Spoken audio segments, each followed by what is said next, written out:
Oscar's mother, Wanda, is my baby sister, uh, and Oscar is my very first nephew. So, and we had an extremely close relationship, being that his father, I'm sure many of the audience may know, has been incarcerated since his birth. He did 34 years. He's finally home, and of course, we have a relationship, but he missed all of that work that went into uplifting Oscar's name, Oscar's life, and of course the murder and then the resurrection through the movement concerning Oscar. But in regards to the question, what do I think is still relevant about Oscar I think most importantly, for us to never forget, Emmett Till was the catalyst for the 20th century civil rights movement that took place. And if we understand that story, we can relate and understand how significant Emmett Till's name should always be in the civil rights movement during the 20th century. During this 21st century, Oscar is the catalyst for the Black Lives Matter movement. And so when we talk about Black Lives Matter, we cannot forget where it originated from, which was the murder of Oscar Grant. Elisa Garza, Patrisse Cullors was a part of the Oscar Grant movement. Elisa Garza lived right down the street from where Oscar was murdered at. She was on the front line. And she would speak herself saying that the Black Lives Matter was coined during the Oscar Grant movement. And of course, when Trayvon was murdered, mass media took it to another level and brought it to the world's attention that Black Lives mattered from the murder of Trayvon Martin, which is untrue. Though we're not minimizing Trayvon's murder, but what's important to realize is that Black Lives Matter mattered when Oscar was murdered. So in saying all that, the relevance is to always remember Oscar in the struggle for accountability concerning police violence in this country. Many lives have been lost or murdered since Oscar's death. But what's important is that many of those lives that have been lost, the movement that were stirred behind those lives really were elevated from the Oscar Grant movement. So many in the Oscar Grant movement for years went across country having teach-ins, talking about police accountability. Even the issue concerning defund the police was originated in Oakland, way before we began to have discussion about it. As an example, Occupy Oakland, that occupied the space where they were at, called the Oscar Grant Plaza, as you know, originated right in Oakland. And the magnitude that it did, overcoming, of course, Occupy all over this world. And so the catalyst, the beginning of understanding of police violence in this country comes from what happened to Oscar on that night through the video. First time that we really saw a killing in the way we did since Rodney King, but more so being uploaded to social media, YouTube, cell phones, emails, you have it, you say it. People saw what happened to Oscar, so millions was able to witness and become ill concerning the violence of it. I know sometimes I can be long-winded, so I'm gonna pin it there, but I hope I did cover the question. You did, and you really gave me a great segue into one of the questions I was gonna ask you. So I'll ask it now because you kind of led us into this direction. But Oscar's murder was one of the very first, and I guess my generation of organizers and folks who are movement building to kind of see someone be killed in that way. Like you said, since Rodney King, I was very young when Rodney King happened, but I remember, how galvanizing it was for folks, and just all of the things that kind of came out of that moment. So we know that from your own words that his murder and the struggle that your family had such a profound impact in so many ways. And you kind of spoke on it a little bit, but what would you say is the most important aspect of Oscar's legacy and the movement that was started in his name? Uh, Police accountability and transparency. Um, sadly, but it's still a positive. We've started a major campaign in breaking down that blue wall of silence, um, unraveling the failure to have transparency and accountability. Um, in 2011, when we first got our first bill passed, 1586, of citizen oversight with the independent auditor, was the beginning of that journey. We went on to AB 71, which is the use of force data collection, where we actually get the data on how many folks are being killed in the state of California, where no other state actually have that capability of having that data. Now we know that 175 plus are killed per year in the state of California, but not every agency in the state is actually reporting. So we approximate that it's about 225 to 250 that is actually being killed per year in the state of California. The most in this country, of course, and then the less accountability in this country. We know through AB 953, the Racial Identification Profiling Act, we wanted to know what was the chances of a person of color being stopped by the police to survive that stop. And, sadly, the percent is so high, it's unbelievable. I mean, you can have a bad tail light and chances are you can lose your life behind having a bad tail light, especially if you're a person of color. SB 1421, the right to know, attacked the transparency issue concerning police violence. So now we have the right to go into their personal records to identify these bad actors prior to them committing a murder. Because of, as you know, with George Floyd, Officer Chauvin had like 20 something complaints filed against him. Same thing with Johannes Mesny. We're talking about 13 years ago. If we had paid attention to issues like that, George Floyd possibly could be living today, as well as Eric Gardner and so many others that have these complaints filed against them. And we don't even know it. And they in our community, police in our community, and then killing folks. And some of them even have more than one killings on their record. And they still exist on the force. AB 748, the use of force, the use of video and audio. I'm just kind of running down these pieces of legislation because they are significant to what happened to Oscar in the campaign to bring about real systemic change concerning the police violence in this country. And that's the audio and video released in 45 days. So families don't have to suffer for years on top of years. It's pushed back, we get that, but we have passed these laws. AB 392, the most strictest use of force legislation in the nation. We changed the reasonable standard to the necessary standard, and thereby now have 3 other convictions in the state of California since the murder of Oscar Grant. One conviction we won, so we have an officer now finally being convicted in addition to Johannes Mesny, which happened 13 years ago, that has now been sentenced to 7 years in jail for the murder of a young man in Walnut Creek. We have the officer that killed Stephen Taylor in San Leandro up for charges and we believe will be convicted. And the officer that killed Nicholas Bell is in San Diego, also up for possible murder charges of Nicholas Bell. Shot him in the back while he was handcuffed. Same with Oscar. AB 409, the chokehold bill. A lot had to do with what happened to George Floyd, but we were able to get that passed, and I should say more so with Eric Gardner that helped us get that bill passed.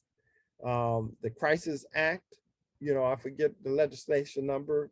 No more police officers need to come and show up when someone is having a mental state crisis, because we found that upwards to close to 55% of the killings that take place are someone in a mental state crisis.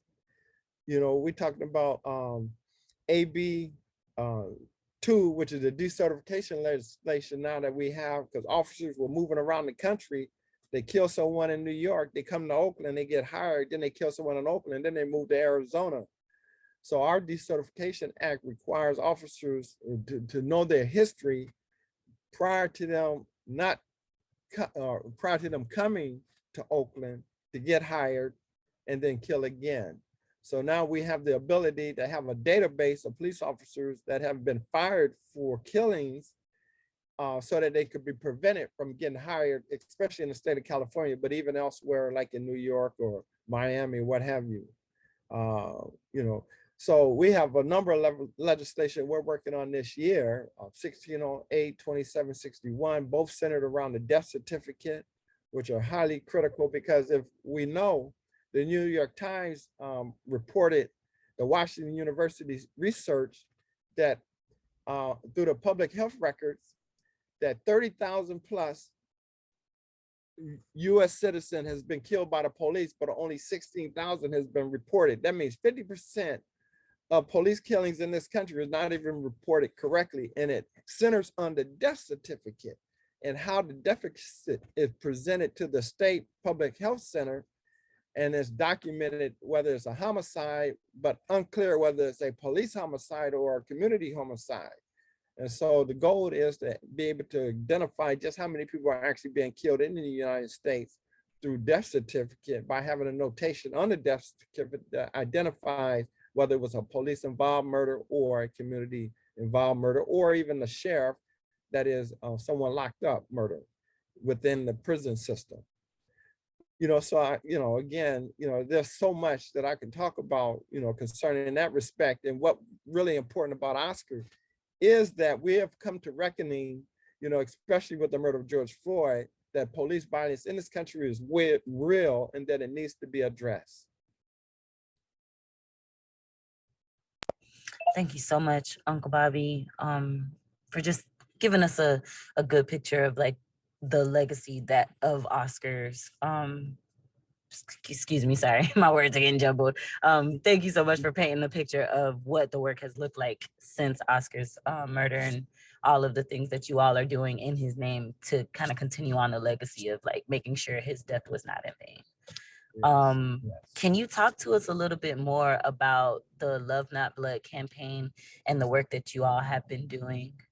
I know I'm not sure on the timeline, so correct me if I'm wrong, but this was one of the first organizations that you founded in the wake of his murder. So can you talk a little bit more about, what the Love Not Blood campaign is doing today and how folks in this space can get involved with that? Yes. Just to kind of update. So when Oscar was murdered, actually I founded the Oscar Grant Foundation with the hopes that once my sister, Oscar's mother, got her voice back, or even Tatiana, his daughter, came to essence of wanting to articulate the story of her father, that foundation was for them. In 2014, when my sister really got her voice back, was able to articulate, I gifted the Oscar Grant Foundation to her so she could take it in the direction as a mother's son felt that she needed to go, which she has done great works with. That was the year we formed the Love Not Blood campaign to continue the work that we had been doing through the Oscar Grant Foundation, because we recognize it's not just the mothers that are impacted. Though they're important, they carry this child 9 months, they're the first teacher of their baby, and so to witness their loved one, their child, to be murdered, we understand just how painful that can be. But there are family members that are also impacted. So the Love Not Blood campaign was specifically structured to deal with the family that's been impacted. And to kind of highlight what we've done over the years, in 2014, after our inception, we had a conference where we invited families from across the country to come to Oakland. And those families were so uplifted in helping one another that they went back to their communities and became change makers in their communities. And then we saw then that we needed to do this again. So we had another conference in Detroit in 2017, where we had 53 families come to Detroit. We raised the funds to fly them there, to put them in accommodations, to feed them, so they don't have to worry about none of that. And then we work with them and let them first know that they're not alone, allow them to take their own personal strength to work with someone that's in, sadly, closer to the pain than they are. You know, and this network began to build. And so the following year, we came back to Oakland in 2018 and had it in Oakland, where we had 103 families. Then the following year, we went to Vegas. We had 175 families. And just in 2021, we didn't have it in 2020 because of the pandemic, but in 2021, with strict protocols in place, we had 325 impacted families come to San Diego that we were able to sponsor. You know, and of course, it comes from grant money, it comes from community folks, it comes from folks like yourselves that are listening to my voice and felt that there's a need to help support this type of movement.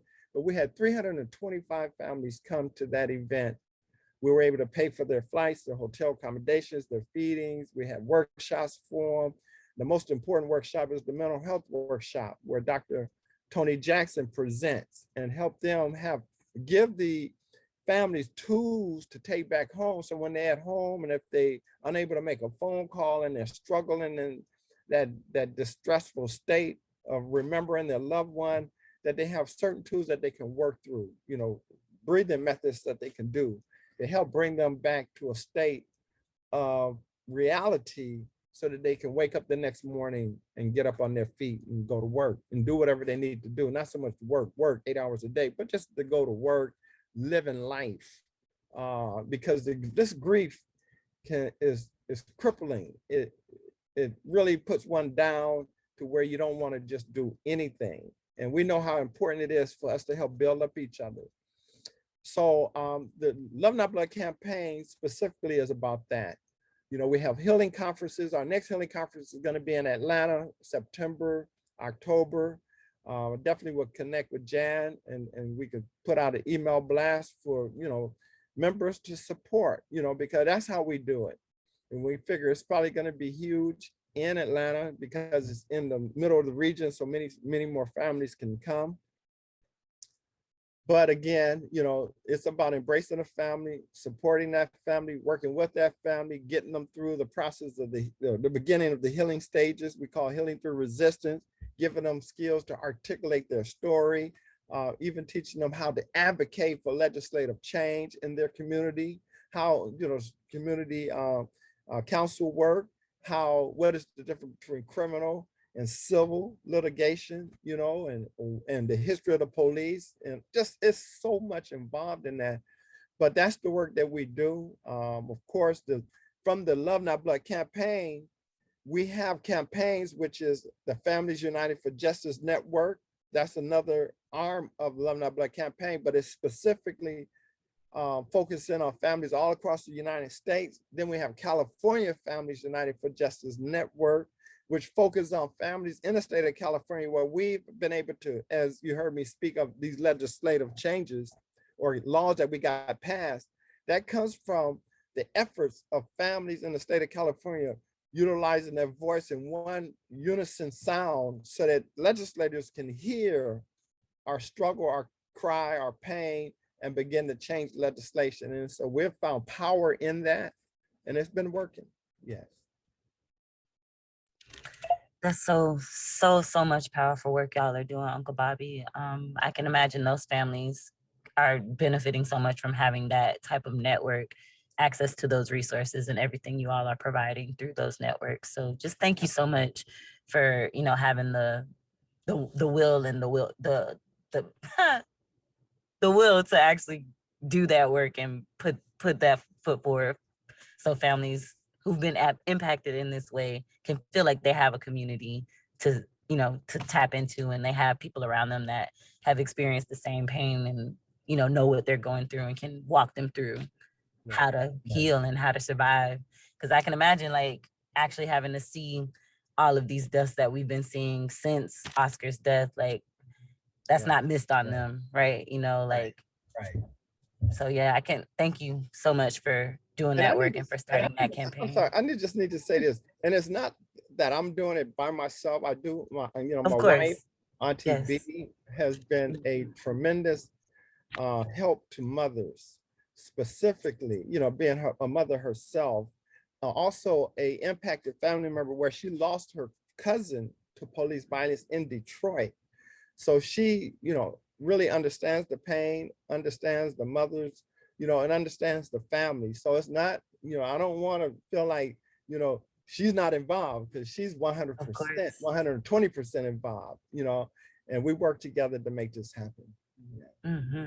Well, we appreciate the work that both of you put in, and thank you for naming her. She was supposed to join us tonight, you all, but she was not able to make it. So we're holding her in spirit and just uplifting her name, and just the work that both of you all do. Thank you so much, because I can definitely recognize that that work is not without a lot of sacrifice and a lot of time spent, just making sure families are feeling held. So we really appreciate that work that you all are. If I could just deviate for a minute, I apologize. Yeah, go for it. While I'm here, because I may forget. Okay. My wife just lost her sister through vehicle homicide. Matter of fact, her sister and her friend was run over together, and both were killed by a drunk driver that hit them while they were in the crosswalk, almost across on the other side of the street. So for those that may be on that, and is interested in supporting, I'm hoping, Jan, that maybe you could put the GoFundMe in the chat and allow the folks that are here the opportunity to support, specifically my wife and her family, of course, my sister-in-law, through this process. But we do have a GoFundMe page up, and I appreciate it too, Jan, if you can find it, and if so, put it up. Thanks. Thank you so much for that, Uncle Bobby. And yeah, whatever we can do to support, and please send us our love to Aunt B and her family. So really appreciate having this discussion with you, Uncle Bobby. We are running a little behind on time. That's okay though, because we're in community, this is what we do. I want to shift a little bit to let the folks in the room, maybe if anyone has any questions, if you want to come off of mute and ask any questions that you have right now, this is the time. Yeah, I'll give y'all a moment. Any questions or thoughts or anything that's coming up for you that you want to express? And I'll say this, while people thinking about what question we want to ask. The movie is 98% accurate. So for those who saw Fruitvale Station, many have asked the question, how true is it? 90% accurate. Ryan Coogler, Michael B. Jordan, Octavia Spencer, and even Melody Diaz came and laid on my mother's floor, thumbed through pictures after pictures after pictures, so that they can better feel and understand Oscar and the dynamics of our family, who Oscar's friends were. And they took the time to go into the neighborhood to really understand Oscar and his story and who he was, to portray this as accurately as possible. And so, because people ask that question, well, how true is it? And I just wanted to let that folks know, 98% accurate. We take our hat off to Michael B. Jordan and Octavia, because they really did it and didn't really get paid. They may have gotten a little bit of money, but there was no one that wanted to help fund. Forrest Whitaker was the one that was soliciting the funding to get Fruitvale Station on the big screen. Nobody from Hollywood was supported. So he ended up going to, I believe it was China, where they helped finance the movie enough where this low budget that we had, were able to get this film developed into Sundance Film Festival. And it was there where it got seen, because it won the Grand Jury Award. It won all the best prizes and awards in the Sundance. And the Weinsteins, it went into a bidding war. And the Weinsteins won that bidding war, and they got the movie. And of course, they didn't do it right, because they owned that, so that everybody will know, they owned The Butler. That's, again, Forrest Whitaker. They own Nelson Mandela Long Walk to Freedom. They own 12 Years a Slave, and they also had Fruitvale Station. They released The Butler, Nelson Mandela, and 12 Years a Slave to 4,500 theaters throughout the country on their opening night. They released Fruitvale Station to 1,300 theaters on its opening night. So you can see how they minimized Fruitvale Station to not have the impact that it could have really truly had they released it to 4,500 theaters like they did with the Butler, Nelson Mandela, and Long Walk to Freedom, Nelson Mandela, and 12 Years a Slave, I meant to say. So anyhow, I just wanted to say that. And so a lot of folks didn't get to see the movie until it got to Netflix. Others had heard about it. But you know, it has done extremely well in bringing to the awareness that Oscar could have been your nephew, your son, your friend, someone you know. And that's how Ryan Coogler brought it to us, and he portrayed it so well that way. And Michael B. Jordan, and whenever I watch it, he brings Oscar back to life. So it's still painful for me. Yes. It's credit to them as the artists that they are, because every time I watch it, it guts me. Yeah. I can't watch it a lot, I'll be honest. Like I said, this was maybe the second or third time since I've watched it, the first time that I've actually watched it again. So, kudos to them for just all the work that they put into it and the accuracy in the storytelling, because it definitely, I would have thought that it was 100% on point, because I felt it, and I know everybody that watches it, they feel what I feel every time I watch it too. So, I'm trying not to cry here. Excuse me. I'm so sorry. Let me add this right before we go. It's important. I think the question too was, what should we remember about Oscar? The movement. It was the community that embraced us, stood with us, cried with us, went back and forth to court with us, prayed for us, prayed with us, but most importantly, utilized their First Amendment right to say, I am Oscar Grant. And they fought. It was the community that got, for the first time in California state history, an officer arrested, charged, convicted, and sent to jail. That was the community. The ILWU, Longshoremen Union out of San Francisco, shut down the ports here on the West Coast for Oscar. You see what I'm saying? Ryan Coogler was in so much pain that he brought to the big screen the story of Oscar Grant, so that the world can see and recognize that his life mattered. We could talk about, and we could go on to talk about on how national the murder of Oscar was and the impact that it had in this country, because not only did his name echo here, but it echoed all overseas when he was first murdered. And so it's just critical for us to recognize that, it wasn't just Oscar being murdered, it was the community that stood up and saw and witnessed an injustice and spoke to it, and really was concerned about bringing real systemic change. Many sacrificed some of their careers. Many actually spent some time in jail. There were many that were shot with rubber bullets, and there were many that stood on the fence and donated, and then there's many that were just praying for the family. We don't know what your role is in this movement to bring about real systemic change, but we all have a responsibility, because listen, if this is not about us, this is about our babies, our grandbabies, and our great-grandbabies, our great-grandbabies. If we fail to stand for them today, it'll be their demise tomorrow. We have that obligation. So whatever role it is that you can play in bringing about real systemic change, play that role. That means if you're a donor, donate to grassroots organizations such as ours and others that do this work, so we can bring about systemic change. For the young man that felt like throwing a brick through the window, I can't condone him to do it. I can't suggest to him to do it. But if that's what he has to do, we have to remember everybody has a role to play. There are some that will lock arms in front of a freeway and go to jail and get out the next day. We understand that. So what's important is that we all do something. You don't have to like what another person does, but if you stay in your lane and do what you do that helps support the movement and bring about real systemic change, we take our hat off to you, rather than to just be at home and say, wow, I'm sorry that happened. Because that's not what's going to stop the problem. It's the involvement. Jan, Donkeysaddle, and telling the story of Troy Davis, bringing that to the world, that's huge.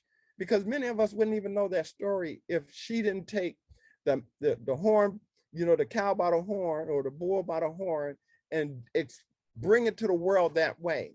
That's powerful. And that's how we bring about real systemic change. That's how we wake up this nation. That's how we bring more that are sitting and just watching to become involved.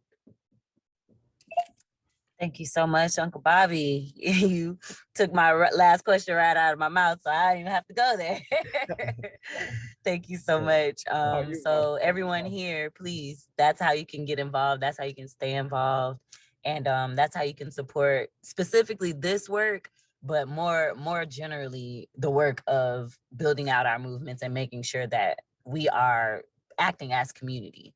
Yes. And you know, holding each other. And when these situations happen, we are standing on the right side of justice and making sure accountability happens and making sure families are taken care of and making sure, you know, the powers that be don't continue to ravage our communities in the way that they do. So, you know, please do support the work that Uncle Bobby and Aunt B are doing. The Love Not Blood campaign, Jen just dropped the link for them.